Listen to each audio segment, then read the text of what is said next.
A cold wind slashed through the empty roadside as Daniel Brooks stood beside his rusted pickup, the hood trembling under his freezing fingers. He had just finished his 12-hour shift at a construction site that barely paid enough to cover rent, and all he wanted was to get home before his 7-year-old daughter Lily fell asleep waiting for him. But fate had other plans. Just ahead, he spotted a sleek black car stranded on the shoulder, hazard lights blinking like a silent cry for help.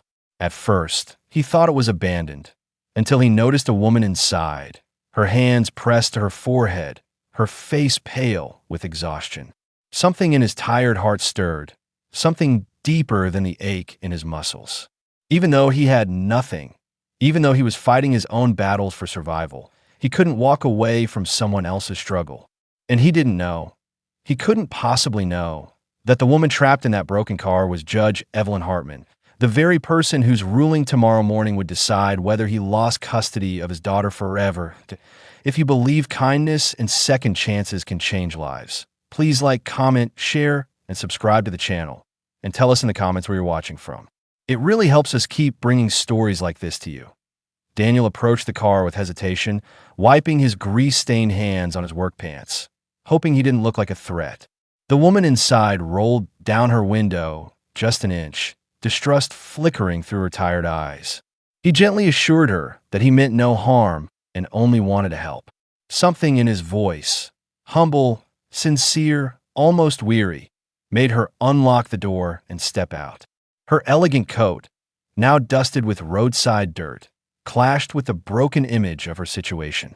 She explained that her car had stalled, her phone had died, and she had been waiting alone in the growing cold for nearly an hour. Daniel listened quietly, feeling the weight of her fear and isolation, and without hesitation, he crawled under the car to check what he could. His hands froze against the metal, grime digging into his already worn nails. But he worked as if her safety mattered more than his comfort. When he realized the issue couldn't be fixed on the spot, he offered to drive her into town despite the extra distance it would add to his already long night. Inside his truck, the contrast between their worlds grew painfully clear. She smelled faintly of expensive perfume, while the old vehicle carried the scent of oil, old jackets, and crayons Lily had left on the dashboard. The heater groaned as it struggled to warm the cabin, and Daniel apologized repeatedly for its weakness.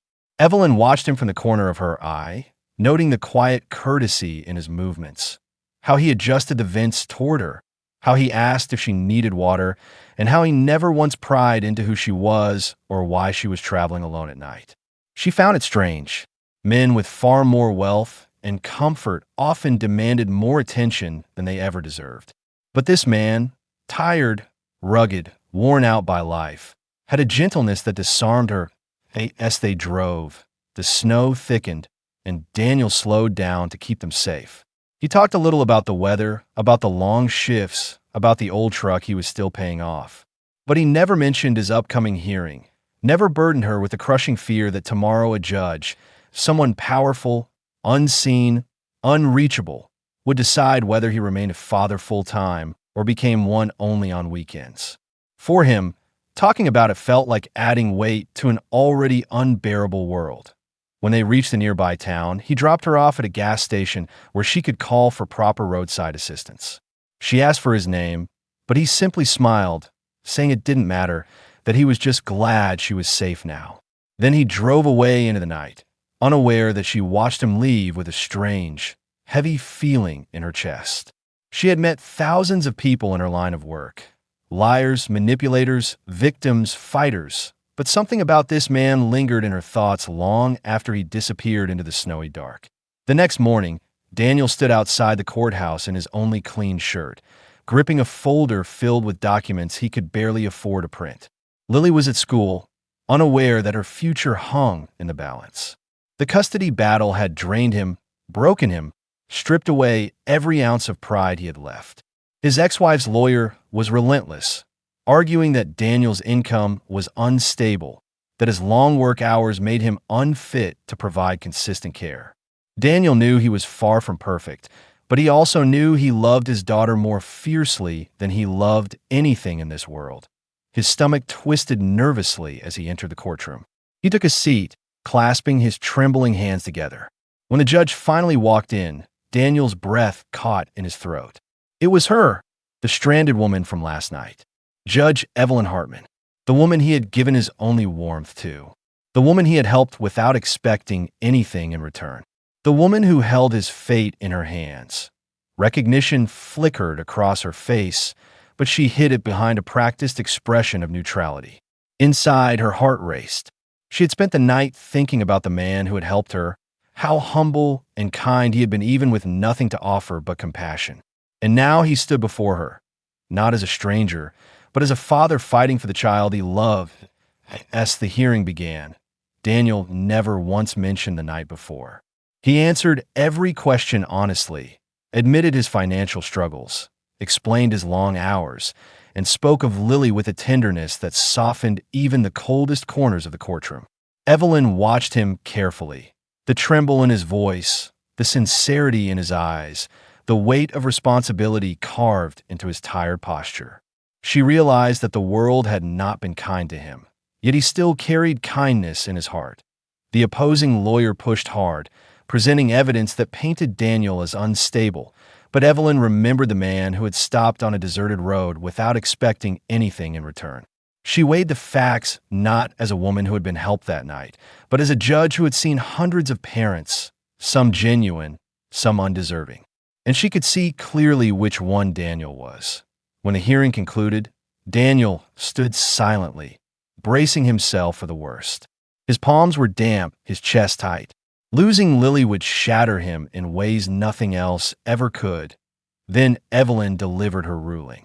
Her voice was firm but warm, steady but compassionate. She acknowledged Daniel's challenges but emphasized his unwavering commitment to his daughter, his consistent presence in her life, and the unmistakable depth of his love for her. She ruled that Daniel would retain primary custody, with supportive provisions to help ease his financial strain. Gasps filled the courtroom. Daniel's knees nearly buckled. He held his breath, fighting the tears burning behind his eyes. Outside, he stepped into the chilly air, overwhelmed.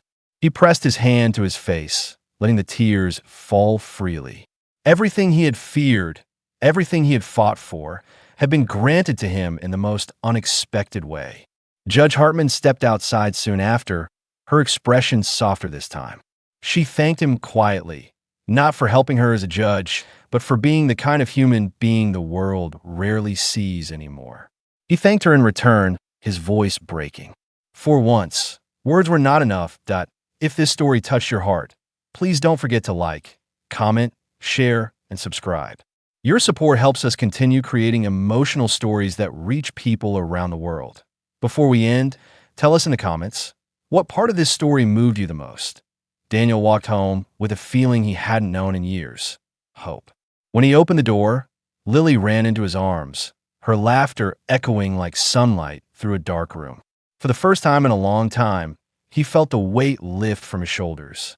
He picked her up, holding her closer than ever, knowing their future was safe. His life had changed not through luck or force, but through a simple choice to be kind, even when he had nothing. And sometimes, life finds a way to return that kindness in the most extraordinary and unexpected ways.